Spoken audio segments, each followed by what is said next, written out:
হাসিনার চেয়ে শক্তিশালী ক্ষমতাধারী নেত্রী পৃথিবীতে ছিল কিনা জানি না। পুলিশ, বিডিআর, র্যাব, আর্মি কি ছিল না, কিন্তু আপনাদের সেটা নাই। একটুখানি লাড়াচাড়া দিলে আপনারা পড়ে যাবেন। আর যদি একবার পড়েন, ওই সংবিধান বুড়িগঙ্গায় ফেলে দিব। নতুন করে সংবিধান লিখে আপনাদের বিচার প্রকাশ্যে করব, এই গাদ্দারদের বিচার।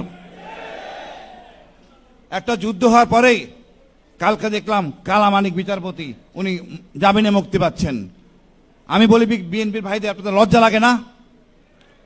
শহীদ জিয়াকে যে লোকটা বলে ভারতীয় পাকিস্তানি গুপ্তচর, সে কিভাবে মুক্তি পায়? আমার শহীদ জিয়ার বীরত্তম খেতাবটা ফিরে নিয়ে আসে, আপনি কিছু করেন নাই।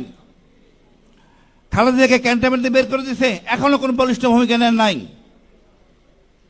এদেরকে সাইজ করেন, নাহলে আপনারা নিজেরাই সাইজ হয়ে যাবেন। জনগণ যখন বিপ্লবের স্বাদ পেয়ে যায়, স্বাধীনতার স্বাদ পেয়ে যায়, এর ফিরে আনা খুব কষ্টকর। আমি মনে করি জনগণ ঐক্যবদ্ধ আছে।